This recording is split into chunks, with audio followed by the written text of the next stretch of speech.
On va parler maintenant de cinéma. Alors là, on passe sur un tout autre registre avec notre dernier invité, Jean-Marie Villeneuve, bonjour, qui est Bonjour. dans le studio alors que nos autres invités étaient au téléphone. Et on va parler d'un film où le titre est assez étonnant, c'est Tout est faux. Alors, première question que j'ai envie de vous poser, Jean-Marie, c'est vraiment Tout est faux, c'est vrai? À la preuve que non, vu les invités là qui viennent de passer des coups de fil, il y a encore du vrai quelque part.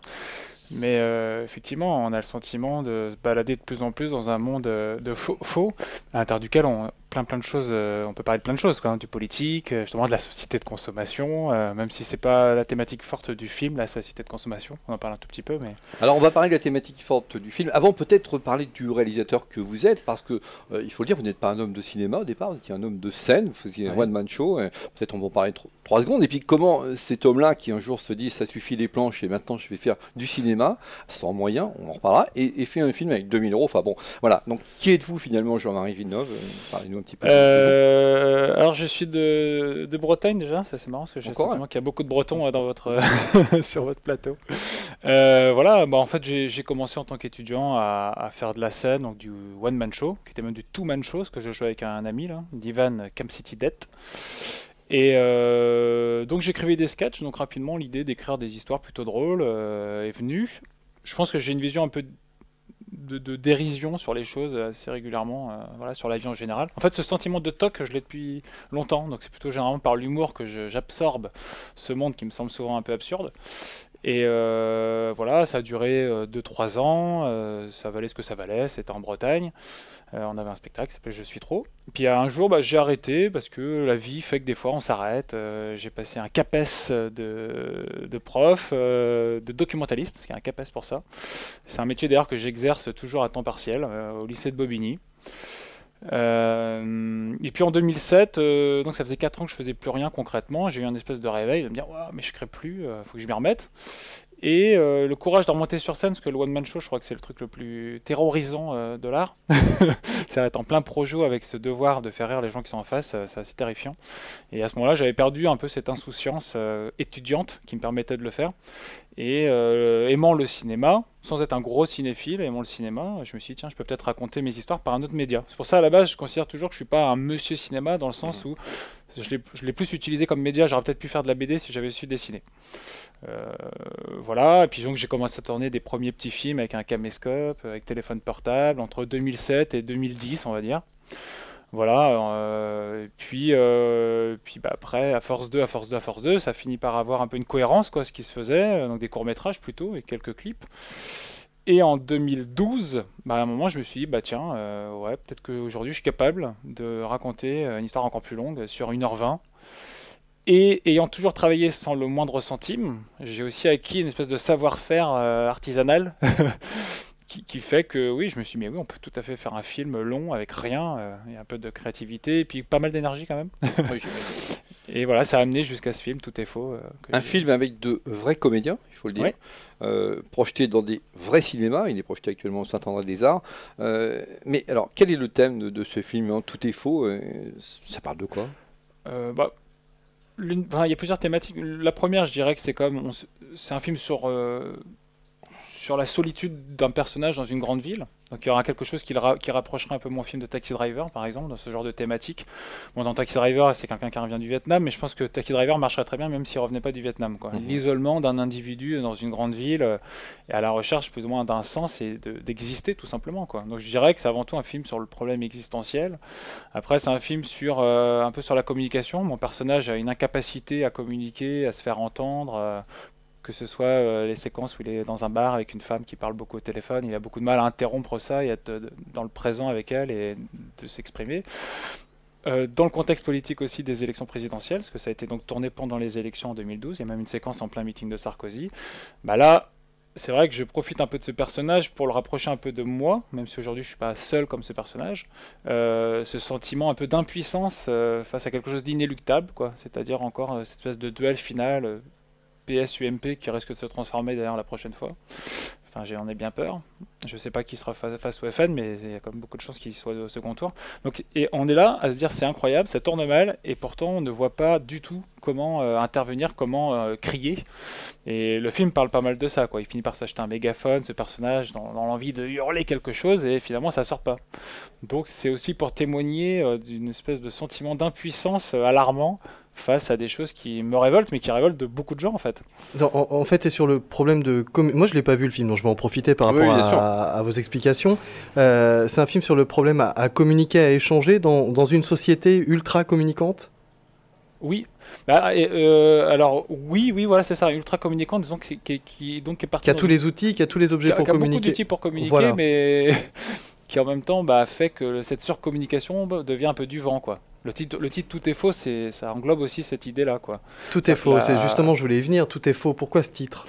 Pourquoi ce titre ? C'est parti d'un ami, Patrick Gourland, qui m'a dit un soir, on est vraiment dans une société qui part en sucette, on va dire. Et puis il me disait, c'est vrai que toutes ces publicités qu'on a constamment dans le métro, surtout quand on vit à Paris, on a vraiment de la pub dans la figure constamment. Il me disait, mais tout est faux. J'ai l'impression que je pourrais pointer du doigt chaque mur de Paris en me disant, ça c'est faux. Mais même pointer des gens dans la rue, dans leur façon d'être, où on se dit, mais moi, ça a été totalement détourné par une machine qui nous a dit, marche comme ça, habille-toi comme ça, fais comme ci, fais comme ça. Donc un sentiment de monde faux, virtuel. Certains parleraient de Matrix, du film Matrix. Voilà, et du coup, cette phrase-là, tout est faux, est restée. Et ensemble, on a fait un court-métrage de 8 minutes qui s'appelait Tout est faux, qu'on a tourné il y a 3-4 ans. Et de là, quand j'ai développé le long, j'ai gardé le même titre, mais qui a pris aussi un double sens, que pendant tout le film, on ne sait plus ce qui est de l'ordre de la réalité et ce qui est de l'ordre des représentations mentales de mon personnage. Le film joue un peu sur ces deux dimensions. Finalement, la question qui se pose, c'est qu'est-ce qui est vrai, qu'est-ce qui est faux. Avec notamment, mais là, il faut peut-être l'avoir vu, un peu l'idée que ce qui est de l'ordre de la réalité qu'on connaît tous, par exemple les élections présidentielles, là, tout le monde identifie pendant le film une réalité commune. Et est-ce que cette réalité-là ne devient pas plus fausse que, par exemple, dans ce qu'on entend dans les médias, dans les débats télévisés, ce qu'on voit ça dans le film, on entend des débats télévisés, est-ce que ça c'est plus faux que ce que lui s'imagine ? C'est-à-dire sa réalité à l'intérieur à lui, qui est vraiment encore autre chose. Votre héros, votre personnage principal, est-ce qu'il a une place dans la société qui ne lui convient pas ou est-ce qu'il n'a pas de place ? En fait, je dirais, il a une place. Je dirais comme tout le monde, il a une place. Par exemple, il a un boulot. C'est pas un mec qui n'a rien. Même si dans le film, il faudrait le voir, il y a un côté très Tati ou très Brésil dans les séquences. Il est au boulot. C'est pas du tout réaliste. C'est assez étrange. On sent qu'il a comme un boulot un peu abrutissant. Mais il a quand même un minimum sa place. Il a quand même au moins une amie, parce qu'on le voit régulièrement retrouver une amie dans un bar. Donc il existe quand même un minimum. Après, il trouve pas sa place, mais comme beaucoup d'entre nous, on a un peu de notre place, mais il cherche autre chose. Sauf que certains d'entre nous savent à peu près ce qu'ils veulent, même si ça devient peut-être inaccessible. Tous les gens qu'on peut inviter, justement, que je sens que vous pouvez inviter dans vos émissions, ils savent à peu près où ils veulent aller. Après, il y a toute la difficulté d'y aller, alors que lui ne sait pas justement où aller. C'est encore pire. C'est-à-dire qu'il se dit, il y a un truc qui va pas, mais il sait pas exactement où aller. C'est pour ça que dans le film, il va à un moment au meeting de Sarkozy, mais il n'est pas du tout pro-sarkozyste. Il regarde comme les débats de télé, peut-être à la recherche de quelque chose. Il rencontre un homme sur un pont qui a plutôt des discours révolutionnaires, un peu d'extrême gauche. Et il navigue au milieu de tout ça, quoi. Il est perdu, en fait, quoi. C'est traité, il faut le dire, avec beaucoup d'humour, beaucoup de dérision, effectivement. C'est vraiment un film qu'il faut voir absolument, je crois. Et c'est quelque chose d'assez nouveau, en fait. Vous avez privilégié le son, l'image, peut-être plus, par rapport au scénario. Je crois que c'est quelque chose qui... Tout à fait. Et c'est drôle parce qu'en fait, quand j'ai déposé une annonce sur le fameux site cineaste.org pour trouver mes comédiens, j'avais fait une note d'intention pour motiver les gens. Et la première phrase de ma note d'intention, c'était « J'ai envie de faire un film de cinéma tel que je le conçois, c'est-à-dire un art fait d'images et de sons avant tout propos, même si finalement il y en a un, et du coup un peu aussi avant tout scénario. » C'est ça. Et oui, je tiens beaucoup. Je trouve qu'on s'éloigne. Je trouve que dans le cinéma actuel, on s'éloigne énormément de l'idée que moi je me fais du cinéma, à savoir un art particulier. Qu'est-ce qu'il a comme particularité? C'est de l'image en mouvement et du son. Et ça, je ne vois presque plus que surtout côté français, des ciné-histoires en fait. C'est-à-dire qu'on filme l'histoire, mais sans ambition. Vous allez loin, parce que ça veut dire que vos comédiens n'ont pas eu accès à un scénario, en fait, au départ. C'est ça. Il n'y a pas de plan de travail. Enfin, beaucoup de place pour l'improvisation. Ouais. Donc vous avez dû vous appuyer aussi sur des comédiens, on le dira après, mais qui vous ont suivi alors qu'il n'y avait pas de cachet, il n'y avait rien. Ça, c'est aussi oui, voilà, c'est ça. Bon, il faut savoir aujourd'hui, malheureusement, qu'il y a une quantité incroyable de comédiens sur Paris qui rêvent de travailler en tant que comédien, mais qui sont donc même pas intermittents du spectacle, hein, c'est-à-dire qu'ils chopent. Et finalement, parfois sur une année, ils réussissent juste à être pris comme comédien dans un court-métrage étudiant, parce que même pour un petit court-métrage étudiant, ils sont 300 à essayer d'avoir le poste, le rôle. Donc un comédien, à la limite, il est pas loin d'être prêt à vous payer pour jouer dans votre film. Donc c'est inversé. Là où par contre les techniciens, un ingénieur du son, etc., ils sont pas dans cette logique-là, parce que ce film-là va pas forcément les mettre énormément en lumière, parce qu'il n'y a pas tant de gens que ça qui restent à la fin du générique. Regardez qui a fait le son du film. Alors que les comédiens, voilà, le film peut leur permettre d'être vus et puis d'aller vers d'autres films, etc. Mais le technicien, voilà, lui, il va demander un minimum pour se faire rembourser ses frais aussi de matériel, etc. Donc on trouve facilement des gens. Et après, par rapport au film, c'est comme plus préparé qu'on pourrait le croire. C'est-à-dire que j'ai écrit un scénario de 24 pages. Il est vrai que beaucoup de comédiens pensaient qu'il n'y avait pas du tout de scénario. Et en fait, j'ai fini par ne plus donner mes scénarios à mes comédiens parce que, ayant un monde un petit peu surréaliste par moment, souvent à la lecture, ça leur échappe totalement. Et du coup, ça leur met presque une espèce de résistance. Donc, alors je me compare pas du tout à David Lynch, hein, j'ai rien à voir avec ce grand maître, mais je pense que c'est comme si on lisait un scénario de David Lynch, on se disait mais ça marche pas ton truc, enfin on comprend rien quoi. Pourquoi j'ai un moment j'ai un masque de lapin, puis il dirait ok lis pas le scénario, fais-moi confiance, tu mettras un masque de lapin. Du coup, moi c'est un petit peu comme ça que je fonctionne avec les comédiens, je leur en donne le moins possible et je leur dis juste faites-moi confiance. Et vous verrez au bout, soit vous me détesterez parce que ça ressemble à rien, soit vous adorez. Du coup, c'est le montage, j'imagine, qui a donné le côté surréaliste. C'est au moment du montage que vous avez pu agrémenter le film. Pas tant que ça, en fait. Hein. Dans l'ensemble, c'est quand même très fidèle au scénario. C'est pour ça qu'il n'y a pas tant que ça d'improvisation. Et puis, effectivement, il n'y a pas de plan de travail dans le sens connu par les comédiens. Un comédien qui disait justement devant les spectateurs, il n'y a pas de PAT, de prêt à tourner. Un comédien, il est habitué, on lui dit, tu viens à 9h, ça commence par le maquillage, etc. À 10h, c'est le PAT, prêt à tourner, c'est-à-dire que t'es censé être sur le plateau, pouponner, prêt à jouer. Et puis là, il y a un clap devant ses yeux, tac, qui lui dit prise 1, on y va. Moi, il n'y a pas tout ça. Moi, je leur dis, on se retrouve tous à 8h, et de là, on discute, on prend un café, puis tranquillement, on rentre dans la scène, sans qu'il y ait forcément des claps. Et ça permet aussi de gagner parfois, en termes de jeu, des choses intéressantes. Et c'est vrai que mes comédiens, je les trouve, bon, je suis pas objectif, mais je pense qu'ils sont vraiment bons dans le film, et ils dégagent quelque chose de très très réel. Voilà, c'est un jeu très naturaliste, j'ai envie de dire, qui se collait à mon film, qui avait un aspect documentaire, malgré le surréalisme qu'il y a dedans. Il y avait vraiment un aspect docu, donc il fallait vraiment qu'on y croit, qu'on ne sente pas, comme moi personnellement, mais c'est peut-être une déformation, j'entends trop souvent les dialogues. C'est tout bête, j'ai été voir le dernier François Ozon hier soir, avec Romain Duris, et en fait, les 15 premières minutes, je lis tout le scénario. Je vois précisément chaque ligne du scénario et j'entends le dialogue. Je me dis, Romain Duris doit sortir cette phrase-là. Et souvent, je me dis, c'est très très dur. D'ailleurs, les comédiens souffrent à sortir ces phrases qui sont ultra écrites, etc. Mais alors, votre film n'est réalisable que sans budget. Parce que si on a des investisseurs derrière, des personnes qui attendent un retour par rapport au temps de tournage, on le rappelle à nos auditeurs, 2 000 €, ça vous a coûté. Si vous avez des personnes derrière, vous ne pouvez pas avoir ce luxe de pratiquer le cinéma artisanal. C'est le grand problème. J'ai l'impression que certains réalisateurs arrivent encore à acquérir une certaine liberté, mais effectivement, c'est pas leur premier film, souvent. Ils ont fini par acquérir une certaine liberté. Ouais, c'est vraiment un vrai problème. C'est un vrai souci, effectivement, vu qu'on sait qu'un film français moyen, je crois que c'est 5,6 millions d'euros par film. C'est sûr, celui qui met 5 millions, il dit pas « on va voir ce que ça donne ». Donc il a besoin de garanties, et surtout, on nous force beaucoup à avoir des thématiques. Quelle est la thématique traitée? Non, tout est faux. Moi, j'estime qu'il y a des thématiques qui sont traitées, qui sont très évidentes, mais je suis sûr qu'à la lecture du scénario, pour eux, ce ne serait pas suffisamment évident. Ce serait pas parlant et qu'il ne serait pas... Parce que, voilà, mon personnage n'est pas, pour certains, peut-être pas assez défini. Dans le fait que je le laisse très peu parler. C'est un peu une enveloppe vide, où chaque spectateur peut rentrer dedans et s'imaginer un peu ce qu'il pense. Quand vous dites pour certains, ça veut dire que vous avez contacté, bien sûr, des maisons de production, vous avez essayé de faire en sorte qu'on vous accompagne sur ce projet. Les portes se sont fermées à chaque fois? Alors, justement, sur Tout est faux, je n'ai demandé à personne quoi que ce soit. D'accord. Pourtant, sur Internet, ça circule partout, sur des sites comme Allociné, que j'ai fait tout le tour de Paris pour me faire financer ce film. C'est faux, j'ai jamais rien demandé. Tout est faux, alors. Tout est faux. Ouais, encore une fois, les médias qui courent très vite et il n'y a rien qui correspond. Et par contre, pour des films que j'ai réalisés avant, des courts-métrages, etc., à chaque fois, ça a été un mur, quoi. J'ai des refus. À chaque fois qu'il y a quelque chose déjà de surréaliste, hop, à dégager. Dès qu'il y a quelque chose d'un peu absurde, à dégager. Si c'est du cinéma de genre, à dégager. Et ça, c'est très français. C'est pour ça qu'au final, je trouve qu'on a un peu on a presque plus que deux cinémas, un cinéma extrêmement réaliste, social, voilà, puis les comédies un peu, je sais pas, de Danny Boone, etc. On n'a plus grand chose entre les deux. Et parfois, ce qui est surprenant, c'est qu'on voit des succès venant de d'autres pays. Je sais pas si ça vous dit quelque chose, un film comme Drive, par exemple, qui est sorti il y a 2 ans. Effectivement, en termes de scénario, le personnage ne parle quasiment pas. C'est pas très très fort en termes de scénario, mais toute une mise en scène, c'est du cinéma, fait que pourtant 1 500 000 personnes en France ont suivi juste cette atmosphère d'un mec dans sa voiture. Bon, c'est plus complexe que ça, mais... Ça avait commencé avec Duel il y a une quarantaine d'années. Voilà. Enfin, l'histoire du cinéma a largement prouvé qu'on pouvait captiver des gens sans mettre un scénario hyper écrit, etc.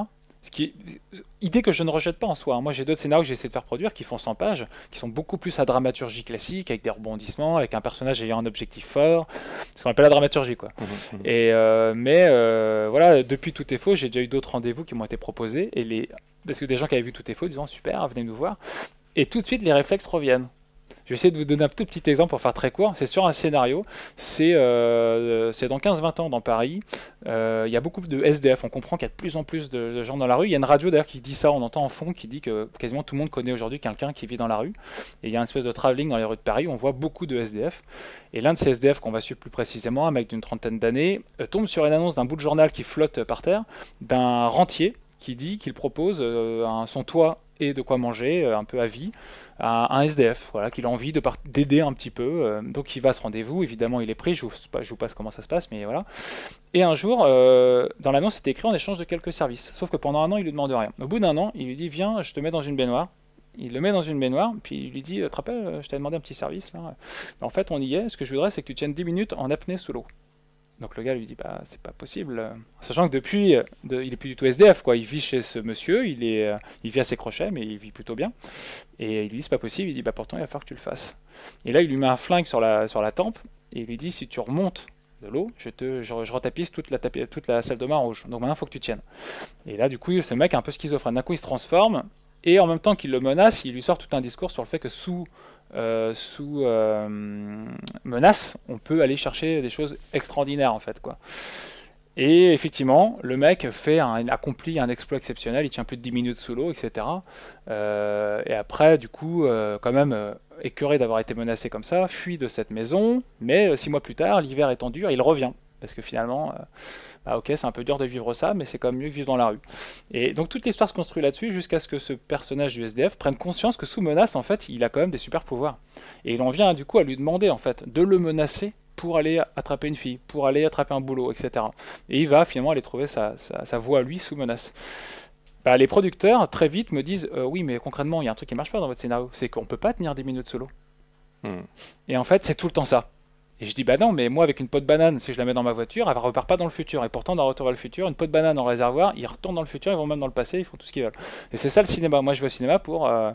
Et voilà, et ça c'est l'exemple type. Parce que moi dans mes scénarios, il n'y a que des choses comme ça. Et bah tac, c'est sur ce détail, je peux pas tenir 10 minutes solo, ce serait bien que 3. Or le film repose sur 10 minutes.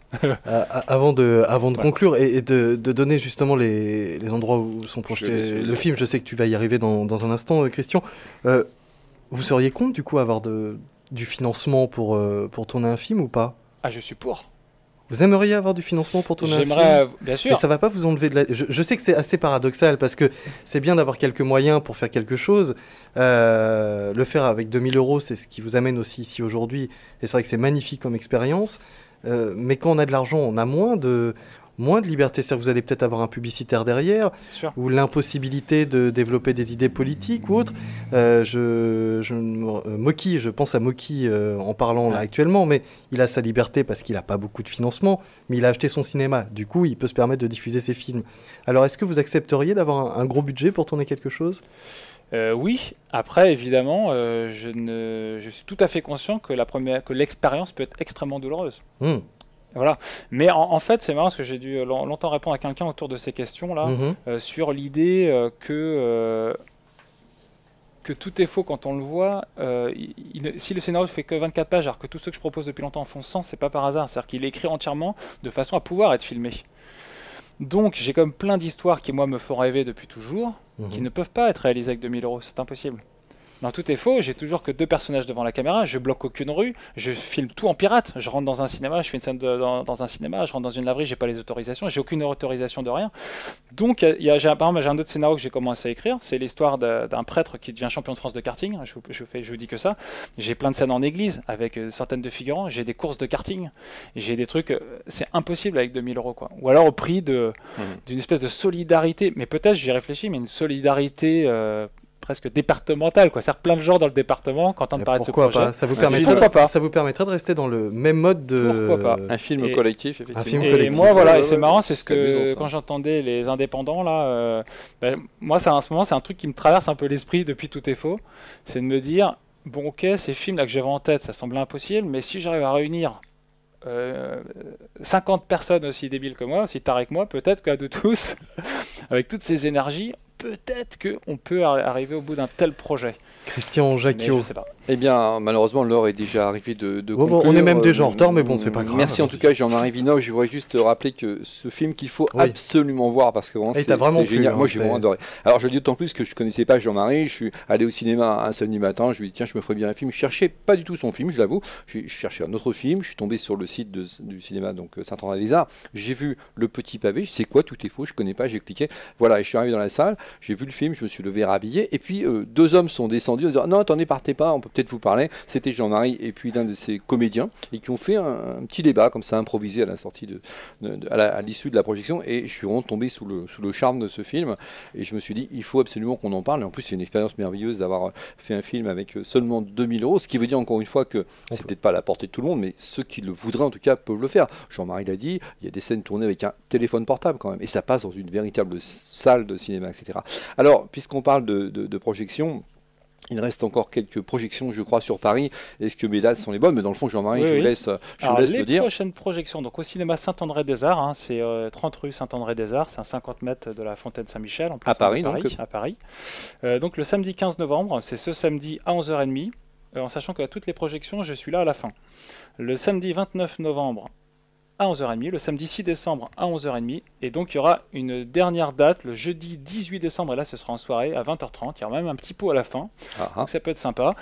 Il y a une page Facebook de Tout est faux, voilà, donc ça vous retrouverez très facilement sur internet toutes les informations concernant le film. Est-ce qu'on peut éventuellement le voir en province? On a aussi nous des auditeurs qui nous écoutent via internet. Oui, j'adorerais, je suis en train de travailler à ça en ce moment, mais c'est pareil, quand on est tout seul c'est épuisant, c'est-à-dire que je suis en train de contacter plus ou moins tous les cinémas de France en disant ça vous dit pas de passer un soir ce film et moi je peux éventuellement intervenir moyennant une petite finance, notamment mes frais de transport, et voilà, donc ça commence, il va y avoir une projection à Saint-Quay-Portrieux en Bretagne le jeudi 8 janvier. Il devait y avoir une projection à Laval le 15 décembre, mais qui risque d'être décalée en janvier. Du coup, je n'ai pas encore la nouvelle date. Et à Saint-Brieuc, en Bretagne, je n'ai pas encore la date. Les infos, c'est sur le Facebook et voilà, de Tout est faux. Tout est faux, on trouve très facilement. Super.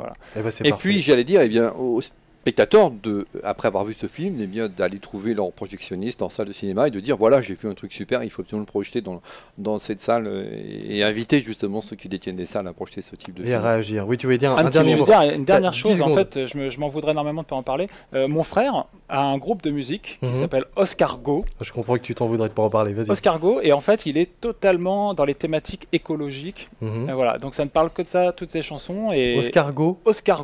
Et je me dis, c'est dommage, il est en Bretagne, mais je me dis que si un jour il passait par là, il faut absolument que vous le receviez. Pas de problème. Parce qu'on est à 100% dans ces thématiques, et lui, fait plein d'actions aussi en Bretagne autour de ces sujets-là. T'as mis un lien pour le groupe de ton frère sur ta page Facebook, j'espère? Sur ma page personnelle à moi, Jean-Marie Villeneuve. D'accord, bah oui, pour que les auditeurs puissent le retrouver. Voilà. Merci beaucoup, merci à toi. Merci. Merci Jean-Marie Villeneuve, merci Christian.